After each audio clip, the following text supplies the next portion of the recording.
हा, नमस्कार मित्रांनो. आज आपण चार्वाक कोण होते या विषयावर थोडक्यात माहिती पाहूया.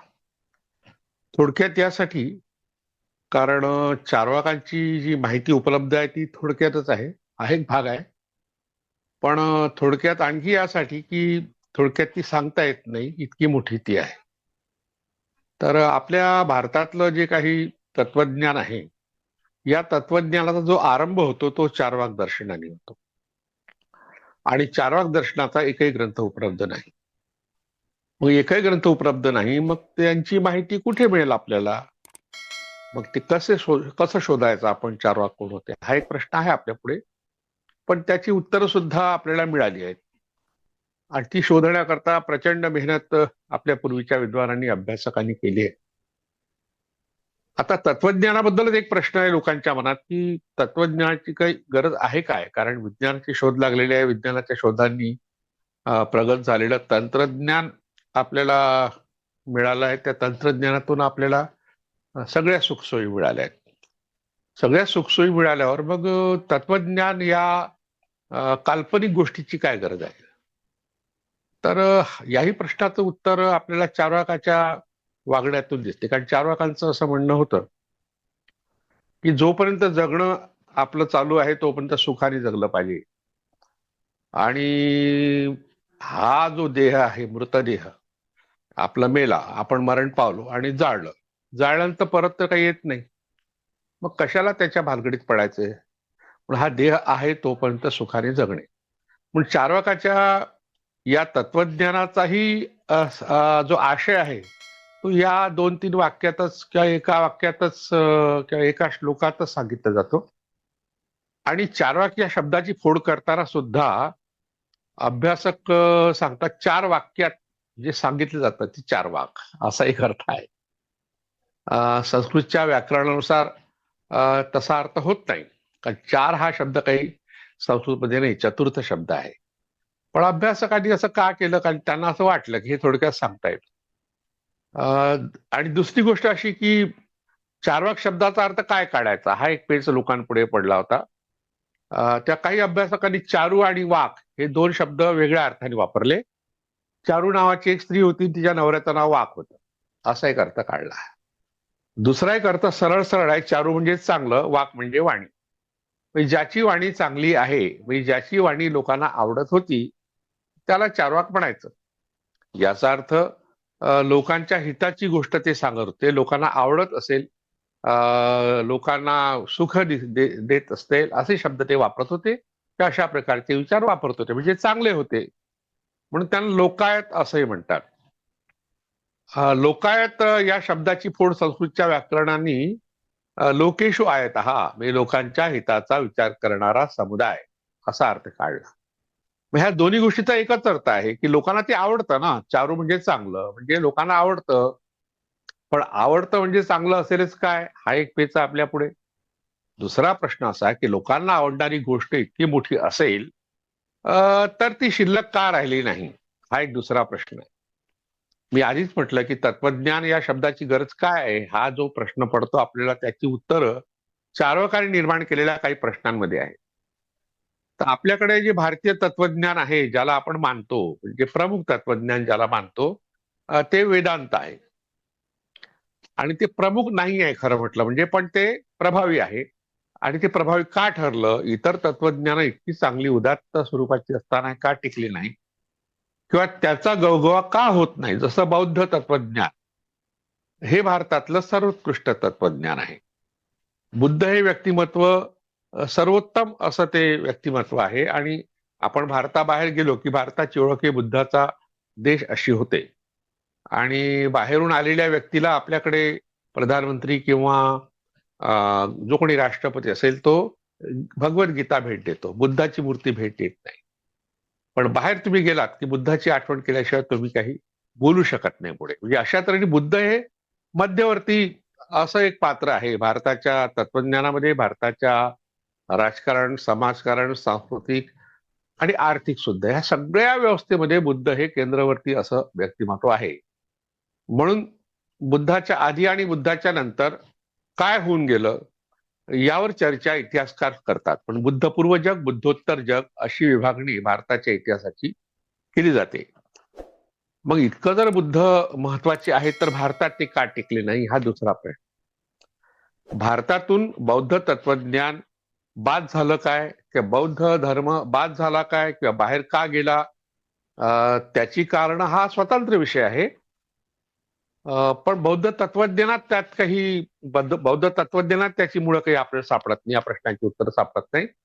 बौद्ध तत्वज्ञानाबद्दल सांगितलं जातं ते परिपूर्ण, व्यवहार्य आणि ज्याला समकालीन म्हणता येईल किंवा आपण ते कंटेम्पररी शब्द वापरतो त्या सार्वकालिक म्हणता येईल, अशा तऱ्हेचं हे तत्वज्ञान आहे.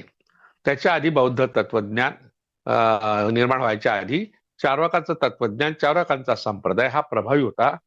याचा उल्लेख ज्या ज्या लोकांनी बुद्धचरित्र लिहिलंय, अगदी पहिलं बुद्धचरित्र मराठीतलं लिहिणारे केळुसकर गुरुजी असो, किंवा मग नंतरच्या काळात मग 1914 मध्ये 1897-98च्या दरम्यान केळुसकर गुरुजींचं बुद्धचरित्र आहे आलेलं आहे. आणि त्यानंतर मग 1914 मध्ये धम्मानंद कोसंबीने बुद्धचरित्र लिहिलं. त्यानंतर मग कोलंगडे नावाचे एक विद्वान होते, त्यांचा उल्लेख फारसा होत नाही, आणि त्यांनी गौतम बुद्ध शब्द वापरला गौतमच्या ऐवजी. त्यांचं 1941 मधलं पुस्तक आहे. आणि नंतर आपल्याला सगळी पुस्तकं मिळतात बुद्धाच्या तत्वज्ञानाची किंवा बुद्धाच्या चरित्राची माहिती देणारे. या सगळ्या ग्रंथांमध्ये बुद्धपूर्व कोणकोणते संप्रदाय किंवा कोणकोणते धर्म, कोणकोणते विचार भारतात होते त्याचा आढावा घेतला. मी कोणीच ते टाळलेलं नाही. त्यात मग चार्वाकांचा उल्लेख येतो, आणि बुद्ध काळामध्ये किंवा बुद्धाच्या थोडस आधी अजित केशकंबली या नावाच्या चार्वाकाचा उल्लेख येतो. बाकी संप्रदायात मख्खली घोषाल वगैरे अनेक संप्रदायांची चर्चा धम्मानंद कोसंबीनी केली आहे, राहुल साळुंखे यांनी केली आहे, आहा साळुंखे सरांनी केली आहे. या सगळ्यांनी ही चर्चा केली, कोणीही टाळलेली नाहीये. अशा परिस्थितीत चार्वाकांचं अस्तित्व नाकारणं हा जो प्रकार आहे तो कितपत योग्य आहे हा एक प्रश्न आहे. आता लोकायत जे म्हटलंय, लोकायत तत्वज्ञान हा एक शब्द आहे. तर अलीकडे 1959 मध्ये लोकायत नावाचा ग्रंथ हा देवीप्रसाद चट्टोपाध्यायांनी लिहिला, आणि विशेषतः त्या ग्रंथामध्ये जे भौतिकवाद जो आहे, भारतातला भौतिकवाद म्हणजे आपल्या अस्तित्वाचं महत्व सांगणारे, माणसाचं जगणं किती महत्वाचं आहे सांगणारे लोक, आणि त्या जगण्याच्या समस्या जाणून घेणारे लोक, अशा लोकांबद्दल लोकायत नावाचा ग्रंथ हा देवीप्रसाद चट्टोपाध्याय लिहिला. त्या ग्रंथाचा सारांश म्हणा की त्या ग्रंथावर आधारित आणखी छोटासा ग्रंथ डॉक्टर सरा गाडगीळ यांनी लिहिला लोकायत नावाचा. मधल्या काळात चार्वाक तत्वज्ञानावर सदाशिव आठवलेंचा ग्रंथ प्रकाशित झाला, छोटासाच आहे पण तो मराठीतला खऱ्या अर्थाने या विषयावरचा पहिला ग्रंथ आहे. नंतर डॉक्टर आहा साळुंखे यांनी जे PhD केलं चार्वाकावर, त्यात आस्तिक शिरोमणी चार्वाक हा शब्द वापरून एक पुस्तक प्रकाशित केलं. नंतरच्या काळात चार्वाक दर्शन नावाचं छोटंसं पुस्तक त्यांचं प्रकाशित झालंय. हे मराठीत अशा तऱ्हेने चार्वाकावर खूप चर्चा झाली नाही असं नाही. आणि त्यांना लोकायत यासाठी म्हटलं की ते लोकांच्या हिताचा विचार करत होते. मग त्यांच्या विरोधात वैदिकांनीच नव्हे तर जैन किंवा बौद्धांनी सुद्धा आघाडी उभारली होती. त्याची कारणं कोणती हा भाग महत्वाचा आहे. आणि माधवाचार्याचा उल्लेख यापूर्वी आपण केला. माधवाचार्यांचा सर्वदर्शन संग्रह हा जो ग्रंथ आहे, आणि आपल्या महाराष्ट्र राज्य साहित्य संस्कृती मंडळाने तो प्रकाशित केला आहे. म्हणजे आपण इंटरनेटवर शोधला तर तुम्हाला घरपोच तो म्हणजे PDF रूपात मिळतो, विकत तर मिळतो, प्रश्नच नाही. तर या ग्रंथात चार्वाक दर्शनवर स्वतंत्र काही असं लेखन नाही, पण चार्वाकाच्या विरोधात आहे. आणि हे विरोधात करताना त्यांनी जी काही विधानं केली आहेत त्या विधानातून चार्वाकाचा विचार आपल्याला कळतो. मित्रांनो, नवे पुस्तक लोकायत प्रकाशनाने प्रकाशित केलेले डॉक्टर अशोक राणा लिखित मिथक साहित्य व संस्कृती आजच मागवा. संपर्क 84 84 97 78 99. तर एक महत्वाचा श्लोक आहे, ज्या श्लोकाची चर्चा सातत्याने केली जाते.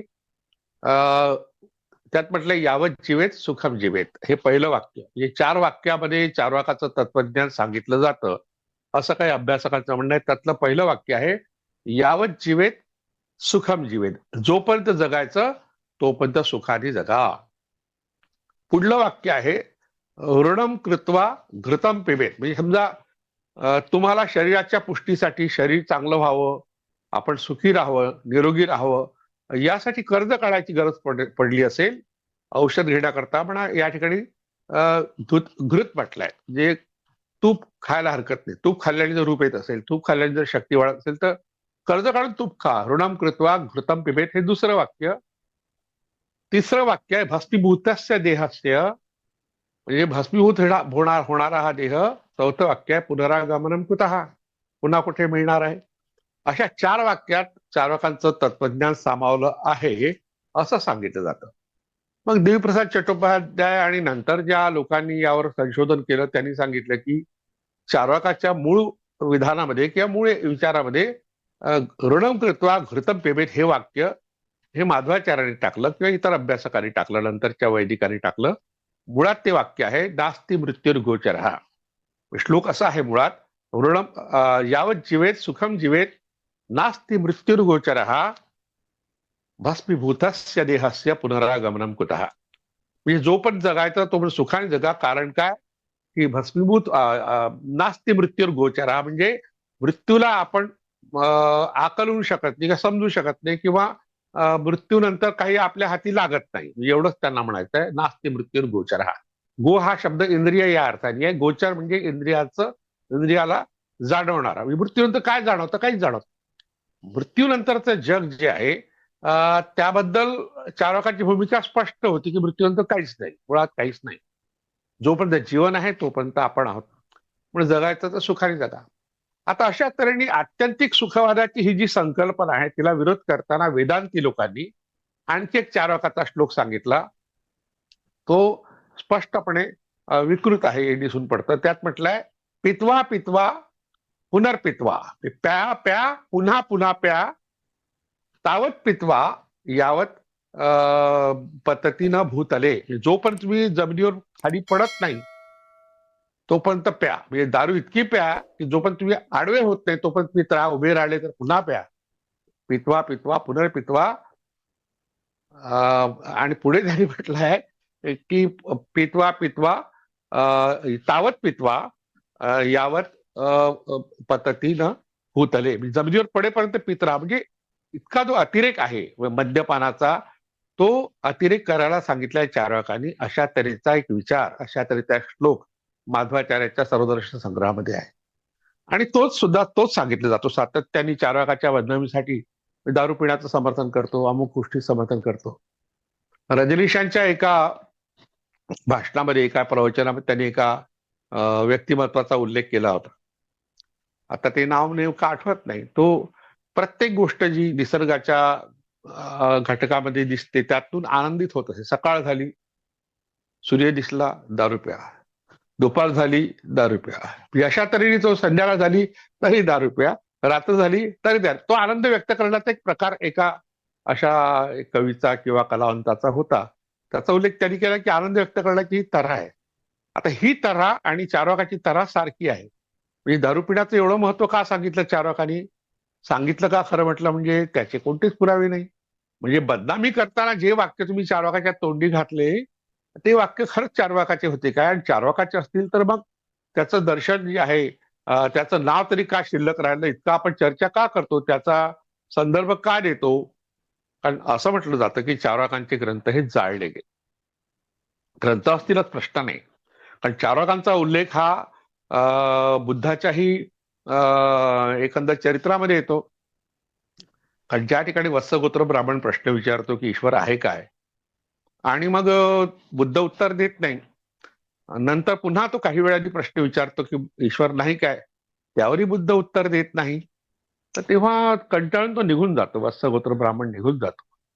आणि मग प्रश्न पडतो आनंदाला की बा भंतेजी तुम्ही उत्तर का दिलं नाही? तथागतांना प्रश्न विचारतो, उत्तर का दिलं नाही? तर ते उत्तर जे आहे बाबासाहेब आंबेडकरांनी भगवान बुद्धांनी धम्मामध्ये ते उत्तर दिलेलं आहे.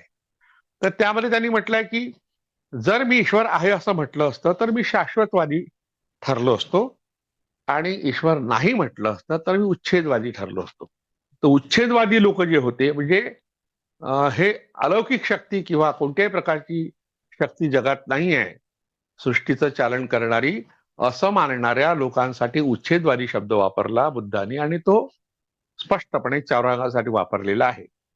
शाश्वतवादी म्हणजे जे वेदांती लोक तर नंतर निर्माण झाले, पण त्याच्या आधी वैदिक होतेच.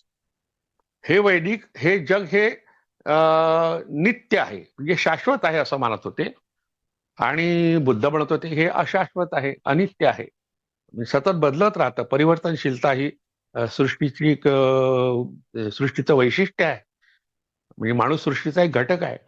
असं एक वास्तववादी तत्वज्ञान सांगणाऱ्या बुद्धांनी शाश्वतवाद नाकारला, आणि दुसरीकडे टोकाचा जो नास्तिकवाद ज्याला म्हणूया आपण तोही नाकारला.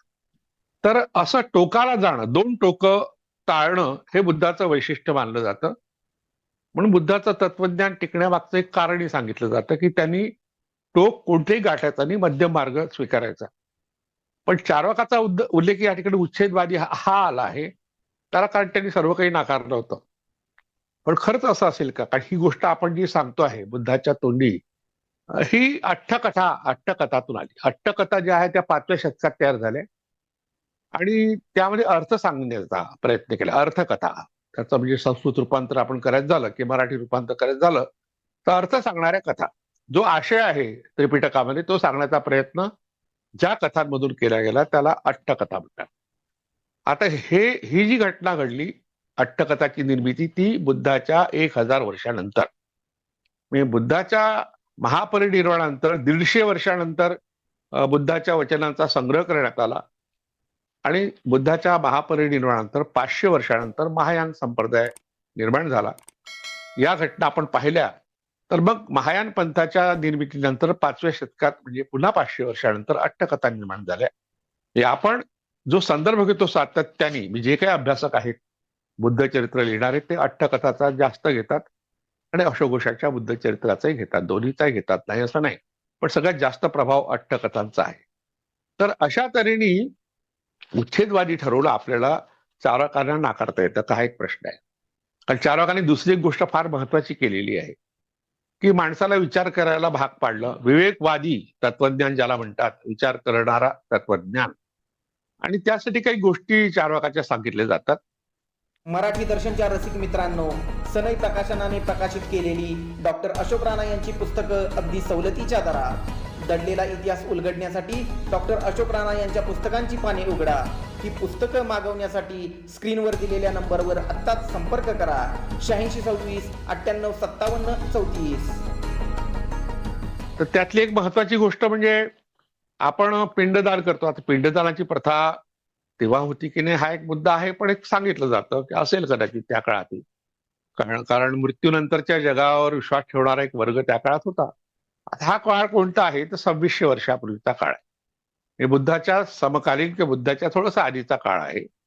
तर या काळामध्ये अशा तऱ्हेच्या प्रथा परंपरा असतील किंवा नसतील, कारण नंतर ही गोष्ट नंतर सांगितली गेली की ही अशी की पिंडदान करताना लोक जे कावळ्याला पिंडदान करतात आणि आकाशातल्या किंवा स्वर्गातल्या आपल्या पूर्वजांना जे काही खायला प्यायला असतं ते आपण देऊ शकतो कावळ्याच्या द्वारे. वैदिकांचं मत होतं की अग्नीला अर्पण केलं की ते मग मिळतं दैवतांना, आणि हा पिंडदानाचा प्रकार आहे. पितर नावाची एक जमात होती त्यांच्यामधला, त्यामध्ये कावळा हा मृत्यूचा दूत आहे, निवृत्तीचा दूत आहे, म्हणजे तो मृत्यूनंतरच्या आपल्या पूर्वजांना, आत्म्यांना, पितरांना अशा तऱ्हेने पोचून देतो हे सगळं काही, अशी समजूत होती. पण चार्वाकांनी सांगितलं की अशा तऱ्हेने आपल्या पूर्वजांना आपण हे पाठवू शकतो काय? मग त्यांनी असा प्रयत्न केला की भर चौकात त्यांनी एक शिदोरी ठेवली, आणि वाट पाहत बसला. जाता येता लोक पाहत होते, कशाची वाट पाहतोय? तर तुम्हाला पलीकडल्या शेतामध्ये माझी बायको शेतीवर काम करते काहीतरी, आणि तिला भूक लागली असेल म्हणून मी इथे शिदोरी ठेवली आहे. लोक म्हणाले मूर्ख आहे काय, शिदोरी इथे ठेवून तिथे थोडीच जाणार आहे. तर शिदोरी जर चौकात ठेवून जर तिथे जात नसेल तर ज्या पूर्वजांचा तुम्हाला पत्ताच माहित नाही त्याला तुम्ही पिंडदान करता, ती त्यांना मिळालेला काय पुरावा आहे? अशा तऱ्हेने मृत्यूनंतरच्या जीवनाला चार्वाकांनी नाकारलेल्या गोष्टी सांगितल्या जातात. दुसरी गोष्ट सांगितली जाते, वार्ता नावाचा एक प्रकार त्यांचा घेतलाय. वार्ता या शब्दाचा अर्थ होतो शेतीविषयक जाणीव, शेतीची जाणीव किंवा शेतीविषयक कर्म जी आहेत त्याबद्दलची माहिती. मग शेतीला काय काय लागतं, कारण काय, की लोक जे आहेत सर्वसामान्य माणसं ती शेतीवर उपजीविका करतात, त्यांचा चरितार्थ शेतीवर चालतो, मग त्यांना काय काय लागतं याविषयीचा विचार चारवाकांनी त्या काळात मांडला होता. आता हा झाला प्रत्यक्षात लोकांना फायदा होणारा विचार. दुसरं म्हणजे त्या काळात जे तत्वज्ञान निर्माण झालं होतं वैदिकांच्या एकंदर मांडणीतून, समकालीन तत्वज्ञान जे आहे चार्वाकाचं, ते सांख्य तत्वज्ञान आहे, जे प्रकृतीला मानतं. चैतन्य जे आहे ते आहे, त्याला पुरुष म्हटलं त्यांनी, पण ईश्वर किंवा ईश्वर सदृश्य संकल्पना किंवा आत्मा ही संकल्पना त्यांनी नाकारली. फक्त वेदाला ते मानतात, यज्ञाला मानतात आणि चातुर्ण्याला मानतात, त्यामुळे त्यांना आपण आस्तिक म्हणतो. आणि चार्वाकाला नास्तिक यासाठी म्हणतो, ह्या तिन्ही संकल्पना त्यांनी नाकारल्या आणि ईश्वराचं अस्तित्वही नाकारलं, आत्म्याचं अस्तित्व नाकारलं, आत्म्याच्या अमरत्वालाही नाकारलं, परलोकाची कल्पना नाकारली, पुनर्जन्माची कल्पना सुद्धा नाकारली. परलोक म्हणजे स्वर्ग नरक असं काही नाही आहे आणि पुनर्जन्म तर नाहीच आहे. अशा तऱ्हेचा विचार 2500 वर्षापूर्वी किंवा काही लोकांचं म्हणणं आहे की 5000 वर्षापूर्वी, भारताचा इतिहास जो आहे तो 5000 वर्षाचा लिहिला गेला आहे. आणखी मागे आपण गेलो तर 7000 वर्षाचा लिहिला जाऊ शकतो. काही लोकांचं म्हणणं आहे की 10,000 वर्षाचा. ठीक आहे, पुरातात्विक पुरावे जेवढे जुने सापडतील त्यावरून आपण इतिहास सांगू शकतो. मग या पुरातात्विक पुरावे काय सापडतं आपल्याला? आपल्याला सापडते सिंधू संस्कृती, आणि सिंधू संस्कृतीतल्या अनेक मातृदेवता, लिंगपूजा, योनीपूजा, निसर्गपूजा, जे पशुपती नाथाचं शिल्पांकन केलेली मुद्रा दाखवली जाते, त्यातून मग सृष्टीच्या निर्मितीचं, सृष्टीच्या संरक्षणाचं, सृष्टीच्या महत्वाचं जे प्रतीक आहे असा पशुपतीनाथ आहे, ज्यामध्ये वन्य प्राणी सुद्धा आहेत आणि पाळीव प्राणी सुद्धा आहे आणि निसर्गातले अनेक घटक आहेत. त्याला पुढे शिव म्हटलंय लोकांनी. पशुपतीनाथ हा शब्द पुढे शिवासाठी वापरला. तर तिथून जर आपण चारकाच्या तत्वज्ञानाला सुरुवात केली, किंवा जी सिंधू संस्कृतीतली घरं आहेत, ती कोठार आहेत, धान्याची स्नानगृह आहेत, काही एक उंच चबुत्र आहे, सिटॅडेल त्याला म्हणतात. अशा तऱ्हेने ह्या ज्या गोष्टी आहेत यावरून मग त्या तत्कालीन जी समाज व्यवस्था आहे तिचं चित्रण आपलं सापडतं. आणि त्याच्यामध्ये चारकाच्या एकंदर विचाराचं मूळ आहे किंवा इतिहास आहे असं डॉक्टर आह साळुंखे यांनी म्हटलंय. राधाकृष्णन यांनी मात्र नंतरच्या काळातला चारकाचा विचार आहे म्हटलं. तो बुद्धाच्या नंतरचा त्यांनी सांगितला, आणखी गोंधळ घातला त्यांनी. पण देवीप्रसाद चट्टोपाध्यायांनी सांगितलं हा बुद्धपूर्व असा हा विचार आहे आणि हा भारतातला मूळ विचार आहे. त्याच्यामध्ये नुसता अंदाज मला वाटते म्हणून असा आपण अलीकडे वापरतो की शब्द, मला वाटते, अनुमान, माझं अनुमान आहे, अनुमान धपका असाही शब्द आपण वापरतो. अनुमान म्हणजे अंदाज. तर्क हा शब्दाचा अर्थ सुद्धा अनुमान लोक घेतात, पण अनुमान म्हणजे आधार विधानं जी आहेत, म्हणजे अनुमान काढण्याकरता, निष्कर्ष काढण्याकरता जी विधानं तुम्ही आधाराला घेतली आहे ती बरोबर असतील तर निष्कर्ष बरोबर असतो, त्याचा निष्कर्ष चुकतो. निष्कर्षासाठी अनुमान शब्द वापरतात, पण चार्वाकांनी अनुमान हे प्रमाण नाकारलं. प्रमाण हा जो शब्द आहे, प्रमाणीकरण, या शब्दाचा अर्थ वेगळा होतो. प्रमाण म्हणजे पुरावा, आणि पुराव्याशिवाय तुमच्या पुढे जे काही येतं ते सत्य मानू नये असा चार्वाकाचा विचार होता. म्हणून त्यांनी प्रत्यक्षात दिसत नाही त्या गोष्टीला त्यांनी मानलं नाही. अनुमान प्रमाण हे त्या काळात प्रचलित होतं. त्यासाठी एक प्रसिद्ध उदाहरण दिलं जात होतं, यत्र यत्र धूम रहा तत्र तत्र वन्यही.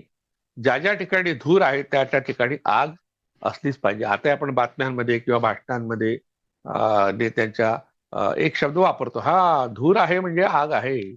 तर हे अतिशय जुनं वाक्य आहे. तर चार्वाकांनी असा अंदाज नाकारला, धूर आहे म्हणजे आग असलीच पाहिजे असं नाही, धूर आणखी दुसऱ्या गोष्टी निघू शकतो. हे हे जे तत्वज्ञान आहे हे त्यांनी नाकारलं, अनुमान. आणि त्याचं म्हणजे प्रत्यक्ष प्रमाण मानलं पाहिजे. प्रमाण म्हणजे पुरावा, प्रत्यक्ष पुरावा मानला पाहिजे.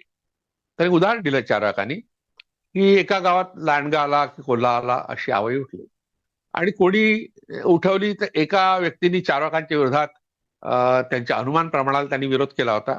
तर प्रत्यक्ष प्रमाणाचं उदाहरण दिलं. त्यांनी त्या लांडग्याच्या की कोल्ह्याच्या पावलाचे ठसे उमटवले जमिनीवर, आणि त्यांनी सांगितलं की इथे लांडगा आला होता, कोल्हा आला होता, म्हणजे चार्वाकाला खोटं ठरवण्याकरता. तर चार्वाकांनी म्हटलं, चार्वाक म्हणजे एकच व्यक्तीने अनेक लोक असतील. आणि अजित केशकंबलीचा उल्लेख केला एका चार्वाकाचा बुद्धाच्या काळातल्या. महाभारतामध्ये युधिष्ठिराची चर्चा करताना तो जिवंत जाळला गेला आपल्याकडे चार्वाक, त्याचाही उल्लेख येतो. रामायणात चार्वाकांचा उल्लेख येतो. तर चार्वाक समाजाची, चार्वाक संप्रदायाचे लोक जे असतील त्यांनी म्हटलं की ही पावलं कोल्ह्याचीच आहेत कशावरून किंवा लांडग्याची आहेत कशावरून, तो म्हणाला दिसतात, तशी दिसतात नाही, लांडगा कुठे आहे, कोल्हा कुठे आहे. म्हणजे अशा तऱ्हेने आपल्याला प्रमाणे निर्माण करता येतात. म्हणजे प्रत्यक्ष प्रमाणाला छेद देणारी उदाहरणं किंवा पुरावे निर्माण करता येतात. त्यावर विश्वास ठेवायचा का? म्हणून त्यांनी त्यावर विश्वास ठेवला. आणि असा टोकाचा जो वास्तववाद आहे, ज्याला भौतिकवाद म्हणतात, जडवाद सुद्धा शब्द वापरतात त्या प्रकारची. काही लोक सुखवाद हाही शब्द वापरतात. म्हणजे तत्वज्ञानातले हे जे प्रवाह आहेत, जडवाद हा एक प्रवाह आहे, सुखवाद हा प्रवाह आहे. तर अशा तऱ्हेने या प्रवाहाचं उदाहरण देऊन चार्वाकाला नाकारण्याचा प्रयत्न लोकांनी केला. कारण त्या काळामध्ये पुरुषार्थाची संकल्पना निर्माण झाली होती. आताही ती आहे. प्रवचनकार, कीर्तनकार काही वाक्य आपल्या कानावर फेकतात आणि मोकळे होतात. तर लोक ऐकतात आणि या कारणाने ऐकतात, दुसऱ्या कारणाने सोडून देतात. म्हणजे कोणी काही गांभीर्याने घेत नाही.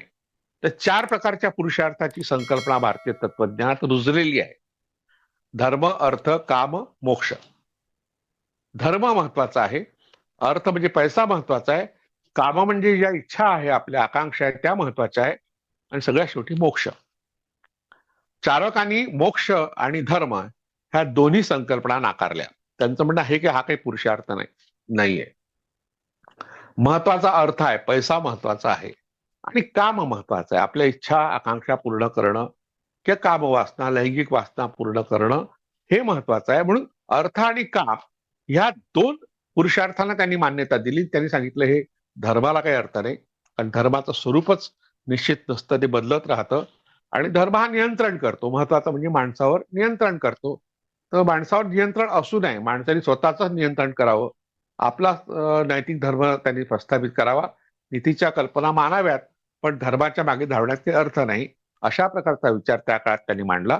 आणि मोक्षाबद्दल आपण म्हणतो मोक्ष मिळाला, एखाद्या व्यक्तीला मोक्ष मिळाला. मोक्ष केव्हा मिळतो? मृत्यूनंतर मिळतो. जिवंतपणी मोक्ष कसा मिळणार? मग मृत्यूनंतर मोक्ष मिळतो म्हणजे काय मिळतं नेमकं? म्हणजे माणूस मरण पावला आणि जाळला गेला, एवढं आपल्याला कळतं, पण त्याच्यानंतर काय? मग तो कुठे गेला याचा काय पुरावा आपल्याकडे आहे काय? कोणीतरी सांगितलंय की मी अमुक अमुक ठिकाणी गेलो आणि तिथे फार चांगलं रेलचेल आहे, सुखाची रेलचेल आहे वगैरे, मग अमृत वगैरे प्यायला मिळतं, सुंदर अप्सरा आहे त्या भोगायला मिळतात, तर देव आहेत आणि मग देवाचा राजा इंद्र आहे, त्याच्या पुढे अप्सरा नाचतात वगैरे वगैरे. या सगळ्या स्वर्गाच्या कल्पना नंतरच्या काळात ज्या वैदिकांनी पसरवल्या, त्या आपण राहतो ते ठिकाण उत्तम कसं आहे हे सांगण्याकरता ही प्रकारची जाहिरात आहे. ही जाहिरात कदाचित त्याही काळात त्यांनी केली असावी, पण वेदामध्ये स्वर्गाचा स्पष्ट उल्लेख नाहीये, नरकाचा तर मुळीच नाहीये. नरक सदृश एक जागा दाखवली आहे, पण स्वर्गाचं जे वर्णन पुढल्या काळात पुराणिकांनी केलं तसं काही आपल्याला त्या काळात सापडत नाही. पण चारवाकाच्या काळात कदाचित, ज्या काळातली ही चर्चा आपण करतोय त्या काळात स्वर्गाची कल्पना निर्माण झाली असेल. आणि माणसाला स्वर्ग मिळतो पुण्य केल्याने. पुण्य म्हणजे काय? मग पुण्य म्हणजे ब्राह्मणाला दान दक्षिणा द्या, यज्ञ करा वगैरे वगैरे. या सगळ्या गोष्टी फोल आहेत. मोक्ष ही संकल्पनाच फोल आहे. स्वर्ग नावाची गोष्ट अस्तित्वात नाही, नरक नावाची सुद्धा गोष्ट अस्तित्वात नाही. अशा प्रकारचा बुद्धिप्रामाण्यवादी विचार हा चारकांच्या काळात मांडला, आणि प्रत्यक्ष प्रमाण मानलं, अनुमान प्रमाण मानलं नाही. आता ह्या सगळ्या गोष्टी आपण ऐकत असतो, वाचत असतो, पाहत असतो. पाहत या अर्थाने की आपण दूरदर्शन म्हणा, युट्यूब म्हणा, अनेक माध्यमातून या गोष्टीची चर्चा ऐकत असतो, पाहत असतो, आणि त्यानुसार आपण वागत सुद्धा असतो. जसं त्यांनी म्हटलं की कर्ज काढून तूप खा, आपण मान्य करू. हे वाक्य चारवाकाचं जरी नसलं, त्या ठिकाणी नास्ति मृत्युर्गोचरा हा वाक्य आहे, पण माधवाचार्यांनी ऋणम कृत्वा घृतम पिबेत. तर आपण जे जगतोय, जी माणसं जगतायत, मोठ्या प्रमाणात माणसं जगतायत, ती सुखानेच जगतायत. दुःखासाठी कोण जगतायत? दुःखी आहेत लोक, दुःखी आहेत, गरीब आहेत, रोगी आहेत, अनेक संकटात सापडलेले लोक आहेत. पण ते दूर करण्याकरता तुम्ही काय करणार? मग तुमच्याकडे काही उपाय आहे की नाही? उपाय शोधा ना. पण नाही, वैदिकांनी उपाय न सांगता कारण वेगळी सांगितली त्याची. हे काय? तुमच्या वाट्याला गरिबी का आली? कारण पूर्वजन्मी तुम्ही काहीतरी पाप केली असतील म्हणून. तुम्हाला एखादा आजार झाला का झाला? की पूर्वजन्मी काहीतरी पाप केली असतील म्हणून. पूर्वजन्मीच्या पापाचा आताच्या जन्मावर परिणाम होतो, अशा प्रकारची जी संकल्पना आहे, जी पुनर्जन्म या संकल्पनेला जन्म देणारी आहे, तिला सुद्धा चारवाकांनी नाकारलं. त्यांचं म्हणणं आहे पूर्वजन्म नसतो आणि पुनर्जन्मही नसतो, आत्माच नाही आहे, तेव्हा परमात्माही नाही आहे, ईश्वर नाही आहे, आत्मा नाही, म्हणून त्याचा जन्म पुनर्जन्म नाही. इतका टोकाचा भौतिकवाद, इतका टोकाचा विवेकवाद ज्याला म्हणूया, आणि बुद्धिप्रामाण्यवाद या शब्दाबद्दलही काही लोकांचे आक्षेप आहे, विवेक आहे, तर तो आपण प्रत्यक्ष जेव्हा चर्चा करतो आपसात तेव्हा हेच सांगत राहतो ना, कोणी पाहिलंय पुढचं काय, सगळं या जन्मी भोगावं लागते, असं वाक्य सहजपणे एखादा कीर्तनकार प्रवचनकारही वापरतो. आणि आपण नोकरी करणारा वर्ग असो की व्यवसाय करणारा असो की थोडंफार कमावणारा असो, तो कर्ज काढतो ना कुठून ना कुठून. आता नोकरी करणाऱ्यांना सरकारी बँका किंवा इतरही बँका कर्ज देतात, घरी येऊन देतात. कर्ज काढतो आपण, सुलभ हप्त्याने फेडतो, गाडी घेतो, माडी घेतो, आणखी काही साडी घेतो बायकोची, ह्या सगळ्या गाडी माडी आणि साडी नंतर ताडी सुद्धा येते ती सुद्धा घेतो पैसे नसतील तर. अशा तऱ्हेने आपण उधार उसनवार करून आपल्या गरजा भागवतो.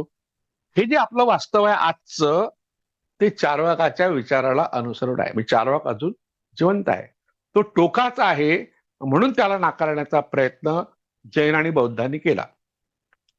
म्हणून माध्वाचार्याच्या ग्रंथामध्ये हे आहे म्हणून नाही, तर जैन आणि बौद्धांनी सुद्धा चार्वाकांच्या विरोधात विधानं केलेली आहेत.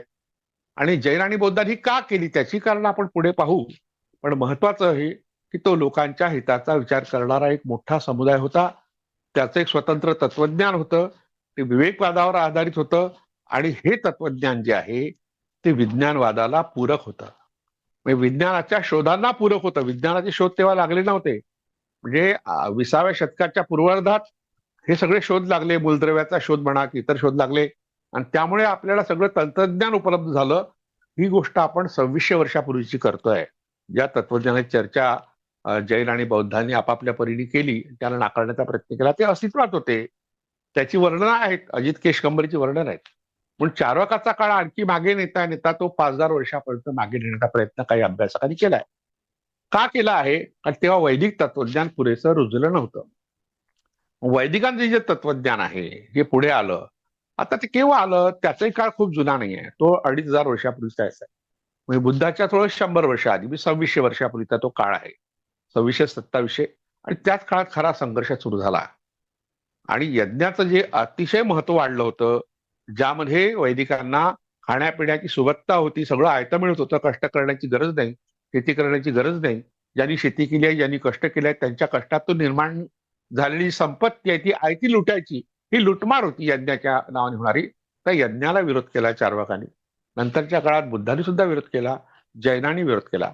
म्हणून जैन आणि बौद्ध यांचा सुद्धा समावेश हा नास्तिक दर्शनात केला जातो.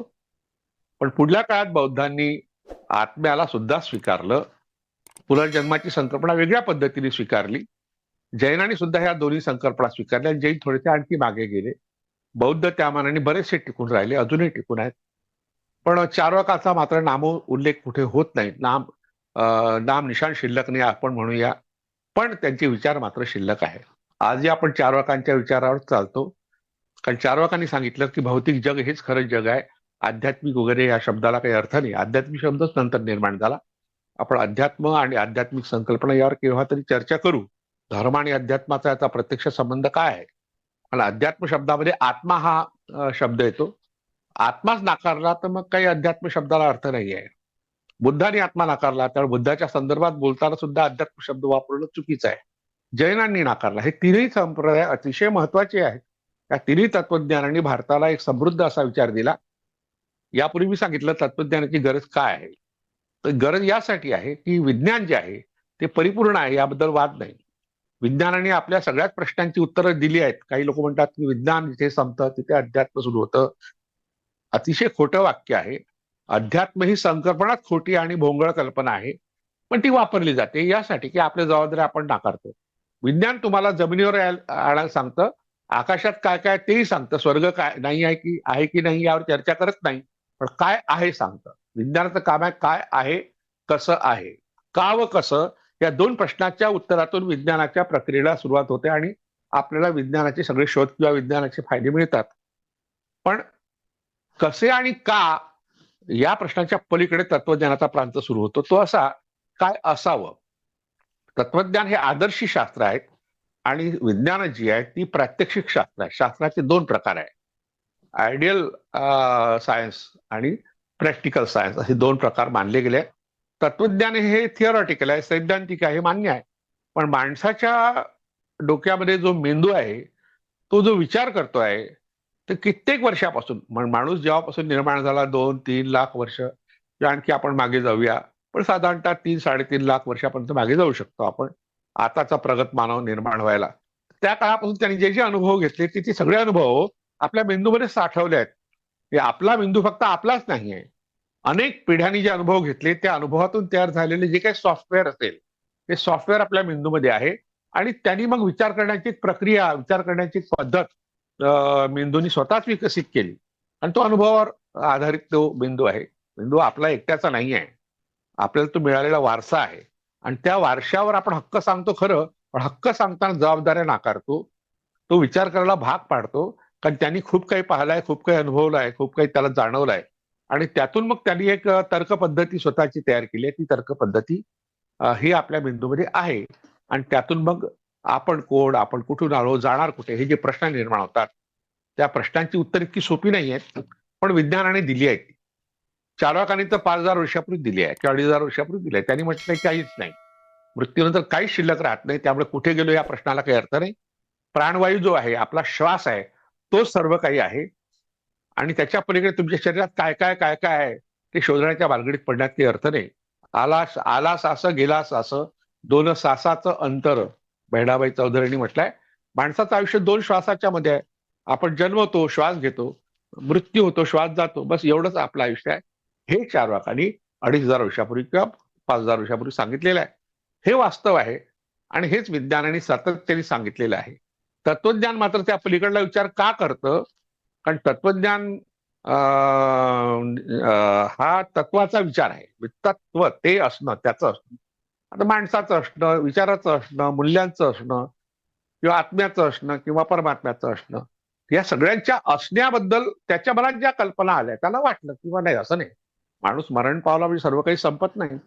एखादा विद्वान व्यक्ती आहे, शास्त्रज्ञ आहेत किंवा मोठा नेता आहे, जवाहरलाल नेहरू किंवा पंडित आपल्या महात्मा गांधी सारखे नेते, जे मोठे नेते, वल्लभभाई पटेल सारखे, सुभाषचंद्र बोस सारखे, भगतसिंग सारखे क्रांतिकारक अचानक चालले गेले, तर ते दुःख मोठं असतं ना. इतका मोठा अनुभवाचा साठा आहे, ज्ञानाचा साठा चालला गेला, हे आपल्याला मान्यच होत नाही. नाही बा, असं नाही, आपण ते कुठे ना कुठे ते असतील, अवती अवकाशात कुठेतरी असतील, आपण त्यांना शोधूया, त्यांच्यापर्यंत जाण्याचा प्रयत्न करूया, अशी कल्पना ज्याच्या मनात आली त्यांनी तत्वज्ञान निर्माण केलं आणि मग आत्म्याचं अमरत्व, आत्म्याचं अस्तित्व, पुनर्जन्म ह्या संकल्पना आल्या. म्हणजे ही माणसाची तर्कबुद्धीचा एक प्रकारची, तर्काचा एक वेगळा प्रकार आहे. कार्यकारण भावावर आधारित नाही आहे, पण तो विचार आहे. म्हणून त्या विचाराचं संकलन म्हणजे तत्वज्ञान आहे आणि त्याची गरज सतत राहणार आहे. पण चार्वाकाचं तत्वज्ञान असो, जैनांचं असो, बौद्धांचं असो, की सांख्यांचं असो, न्याय असो, वैशाशिक असो, योग असो किंवा मीमांसा असो किंवा वेदांत असो, हे सगळी तत्वज्ञानं आपापल्या परीने विचार करतात.